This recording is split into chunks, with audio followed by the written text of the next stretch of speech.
নমস্কার বন্ধুরা, দেখো আজকে বাজার থেকে কি সুন্দর বেগুন এনেছে আমাদের। এই বেগুনগুলো দিয়ে একটা নতুন রেসিপি করে দেখাবো তোমাদের। রেসিপিটা যদিও আমার না, আমার মায়ের, ছোট সময় অনেক খেয়েছি। তো এইটাই আজকে রান্না করে দেখাচ্ছি। বেগুনগুলো দেখো 4 টুকরো করে কেটে নিয়েছি। এবার এই বেগুনগুলো একটু ভেজে নেব। কড়াইতে তেল দিয়ে দিচ্ছি বেগুনগুলো ভাজার জন্য। তেলটা গরম হয়ে গেছে। বেগুনগুলো দিয়ে একটু নুন হলুদ দিয়ে হালকা করে বেগুনগুলো ভেজে নেব। আর এদিকে তোমাদের দেখিয়ে দিচ্ছি কী কী মশলা লাগছে আমার এই রেসিপিটা করতে।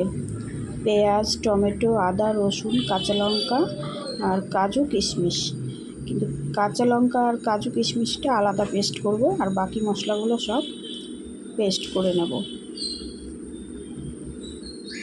আর এইদিকে দেখো বেগুনগুলো আমার ভাজা হয়ে গেছে।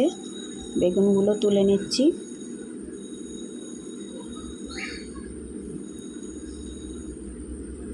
লাল লাল করে একটু বেগুনগুলো ভেজে নিয়েছি। এবার এই বেগুন ভাজার তেলের মধ্যে এলাচ আর একটু দারচিনি আর 2টো লবঙ্গ দিয়ে দেব। এবার পেস্ট করা মশলাটা দিয়ে দেব। দিয়ে একটু নেড়ে চেড়ে দিয়ে দেব হলুদ গুঁড়ো, জিরের গুঁড়ো,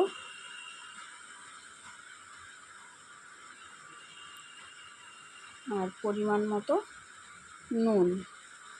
সব দিয়ে আবার ভালো করে একটু কষিয়ে নেব।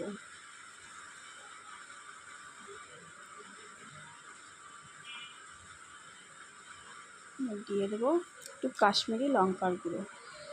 কাশ্মীরি লঙ্কার গুঁড়োটা দিলে কালারটা কিন্তু খুব সুন্দর আসবে।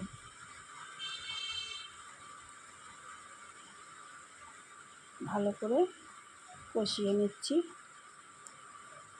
এবার দিয়ে দেবো ওই কাঁচা লঙ্কা আর কাজু পেস্ট। কষিয়ে কষিয়ে রান্নাটা হবে।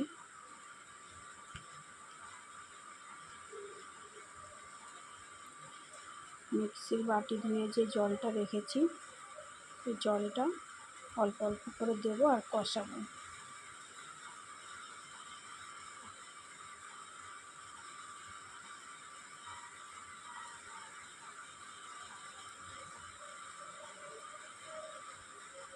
রান্নাটায় তেলটা একটু বেশিই লাগে। তেল এর আগে দিয়েছি আর দেইনি, তাই আর একটু তেল দিয়ে ভালো করে কষিয়ে নিচ্ছি।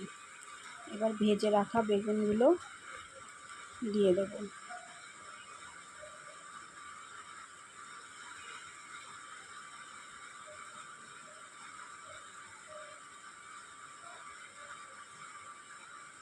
অল্প করে জল দিয়ে 2 মিনিট রান্না করে নিলেই হয়ে যাবে।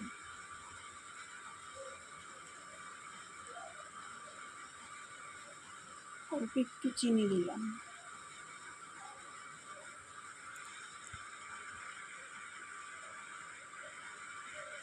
ব্যাস, ঢাকা দিয়ে 2 মিনিট রান্না করে নিলাম। এবার গরম মশলা ছড়িয়ে দিয়ে নামিয়ে নেব। দেখো তোমরা, কালারটা শুধু দেখো। যেমন বেগুন খাসি নাম, তেমন খেতে কালারটাও কিন্তু দুর্দান্ত এসেছে। রেসিপিটা দেখার জন্য ধন্যবাদ। পাশে থাকবেন সাবস্ক্রাইব করে সবাই।